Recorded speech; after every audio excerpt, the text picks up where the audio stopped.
8મું પગાર પંચ આ નામ સાંભળતા જ કરોડો સરકારી કર્મચારીઓ અને પેન્શનરોની આંખોમાં એક ચમક આવી જવી જોઈતી હતી. પણ અત્યારે એવું નથી. અત્યારે તો ચિંતાના વાદળો ઘેરાયેલા છે. તો સવાલ એ છે કે જે આશાનું કિરણ હતું એ જ આજે ચિંતાનું કારણ કેમ બની ગયું? ચાલો આજે આખી વાતને બરાબર સમજીએ. તો શું આ વધારો છે કે ઘટાડો? વાત તો પગાર વધારાની હતી, પણ હવે ચર્ચાઓ નુકસાનની થઈ રહી છે. મતલબ કે જે પગાર પંચ રાહત આપવા માટે આવવાનું હતું એ જ હવે એક મોટો ચિંતાનો વિષય બની ગયું છે. પણ આવું થયું કઈ રીતે? જી હા, આ કોઈ નાની સૂની વાત નથી. લાખો લોકો જેમને રાહત મળવાની હતી તેઓ હવે ડરી રહ્યા છે. અને ડર પણ નાનો નથી. કર્મચારી સંગઠનો તો ત્યાં સુધી કહી રહ્યા છે કે આનાથી આવનારા 4 વર્ષ સુધી સીધું નાણાકીય નુકસાન થઈ શકે છે. 4 વર્ષ! તો ચાલો આ આખી વાતને ઊંડાણપૂર્વક સમજીએ. આપણો પહેલો વિભાગ છે ચિંતાનું પંચ, જેની બધા આતુરતાથી રાહ જોઈ રહ્યા હતા. એ જ 8મું પગાર પંચ અપેક્ષાઓમાંથી આશંકાઓ સુધી કઈ રીતે પહોંચી ગયું? જુઓ, આ આંકડો 49 લાખ. આ માત્ર એક નંબર નથી.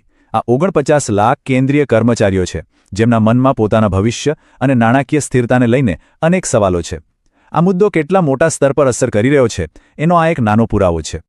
અને વાત અહીં પૂરી નથી થતી. આ 49 લાખ કર્મચારીઓમાં બીજા 69 લાખ પેન્શનરો પણ જોડાય છે. એ લોકો જેમણે પોતાની આખી જિંદગી દેશની સેવામાં લગાવી દીધી અને આજે એમને પણ પોતાના ભવિષ્ય માટે સ્પષ્ટતાની રાહ જોવી પડી રહી છે. હવે આવીએ બીજા વિભાગ પર, 10%નો નાણાકીય ફટકો. તો આ બધી ચિંતાનું મૂળ શું છે? ક્યાંથી આવી આ નુકસાનની વાત? વેલ, એ છે કથિત 10%નો નાણાકીય નુકસાન. ચાલો જોઈએ કે આ આંકડો ક્યાંથી આવ્યો અને એની અસર શું છે. આ છે આંકડો -10%. આ જ બધી ચિંતાનું કેન્દ્ર છે. Union leader doctor Manjit Singh Patel એવો દાવો કરે છે કે મોંઘવારી ભથ્થું, જેને આપણે ડીએ કહીએ છીએ, એને બેઝિક પગારમાં ભેળવવામાં જે મોડું થઈ રહ્યું છે એના કારણે દર મહિને સીધું 10%નું નુકસાન થઈ રહ્યું છે. હવે આ 10%ની વાત સમજવા માટે પહેલા ડીએ મર્જર શું છે એ સમજવું પડશે. જુઓ, નિયમ એવો છે કે જ્યારે પણ મોંઘવારી ભથ્થું એટલે કે ડીએ વધીને 50% પર પહોંચે ત્યારે એને બેઝિક પગારમાં મર્જ કરી દેવામાં આવે. એનાથી શું થાય? બેઝિક પગાર વધી જાય અને એના પર મળતા બીજા ફાયદા જેમ કે એચઆરએ એ પણ વધી જાય. અને અહીં જ આખી ગડબડ થઈ છે.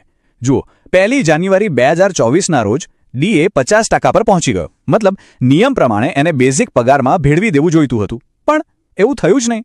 અને આ જે વિલંબ થયો ને એના કારણે કર્મચારીઓ અને પેન્શનરો ઊંચા બેઝિક પગાર પર મળતા ફાયદા ગુમાવી રહ્યા છે. અને આ નુકસાન 1-2 મહિનાનું નહીં પણ 4-4 વર્ષ સુધી ચાલી શકે છે એવો દાવો છે. આગળ વધીએ આપણા ત્રીજા વિભાગ તરફ, 18 મહિનાનો પ્રશ્નાર્થ. તો પૈસાના નુકસાનની વાત તો થઈ, પણ હવે સવાલ ટાઈમલાઈન પર છે. આ જે વિલંબ થઈ રહ્યો છે, શું એક સામાન્ય પ્રક્રિયાનો ભાગ છે કે પછી એની પાછળ કોઈ બીજી જ રણનીતિ છે? જો કે આપણે એ પણ સમજવું પડે કે પગાર પંચની જે ઓફિશિયલ પ્રોસેસ છે એ લાંબી અને જટિલ હોય છે. પહેલાં કમિટી બને, પછી ટર્મ્સ ઓફ રેફરન્સ નક્કી થાય, દેશભરમાંથી ડેટા ભેગો કરાય, યુનિયનો સાથે વાતચીત થાય અને પછી જઈને ફાઇનલ રિપોર્ટ બને. અને એ પછી પણ કેબિનેટની મંજૂરી. એટલે આખી પ્રક્રિયામાં સમય તો લાગે જ. સરકારે આ કમિટીને રિપોર્ટ બનાવવા માટે 18 મહિનાનો સમય આપ્યો છે. હવે જો આ ટાઈમલાઈન પ્રમાણે ચાલીએ તો રિપોર્ટ 2026ના મધ્યમાં આવશે અને એનો અમલ થતાં 2027 કે 2028 પણ થઈ શકે છે. અને બસ આ જ 18 મહિનાના સમયગાળા પર કર્મચારી યુનિયનો સવાલ ઉઠાવી રહ્યા છે. અને એમનો સવાલ સીધો અને સ્પષ્ટ છે. ડોક્ટર મનજીતસિંહ પટેલ કહે છે, જ્યારે બધું ડિજિટલ પ્લેટફોર્મ પર છે તો પછી 18 મહિના શા માટે? એમનો આરોપ છે કે આ કોઈ સામાન્ય વિલંબ નથી, પણ આવનારી ચૂંટણીઓને ધ્યાનમાં રાખીને બનાવેલી એક સ્ટ્રેટેજી છે. ચાલો હવે વાત કરીએ પેન્શનરોની. આપણો ચોથો વિભાગ છે 2 પેન્શનની વાર્તા.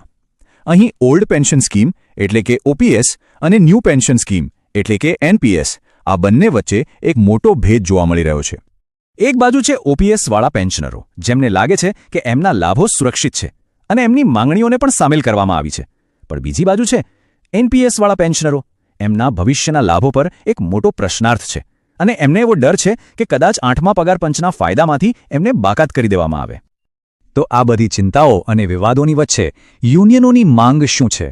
5મા વિભાગમાં આપણે એ જ જોઈશું, આંકડાઓ દ્વારા ભવિષ્ય. ચાલો એમની માંગણીઓને આંકડાઓમાં સમજીએ.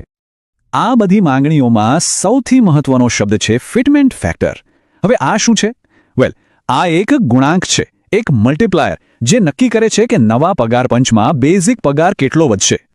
અને યુનિયનોની માંગ છે કે આ ફિટમેન્ટ ફેક્ટર ઓછામાં ઓછો 2.6 એટલે કે 2.6 હોવો જોઈએ.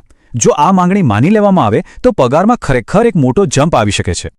કેટલો મોટો જમ્પ? તો જુઓ, 7મા પગાર પંચમાં જે મિનિમમ બેઝિક પે 18,000 રૂપિયા હતો એ આ 2.6ના ફિટમેન્ટ ફેક્ટર સાથે સીધો જ વધીને લગભગ 47,000 રૂપિયા થઈ શકે છે. આ બહુ મોટો તફાવત છે. અને હવે આપણો છેલ્લો વિભાગ, એક અનિશ્ચિત અમલીકરણ તારીખ. આટલી બધી વાતો, માંગણીઓ અને ગણતરીઓ પછી સૌથી મોટો અને વણ ઉકેલાયેલો સવાલ એ જ છે કે આ બધું લાગુ ક્યારે થશે?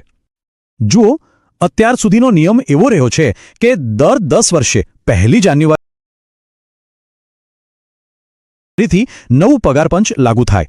એ હિસાબે 8મું પગાર પંચ પણ 1 જાન્યુઆરી 2026થી લાગુ થવું જોઈએ એવી જ બધાની ધારણા હતી.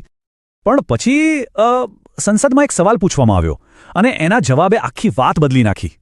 સવાલ હતો કે શું આ પંચ 1 જાન્યુઆરી 2026થી લાગુ થશે? અને નાણાં રાજ્યમંત્રીનો જવાબ શું હતો ખબર છે? સરકાર નક્કી કરશે.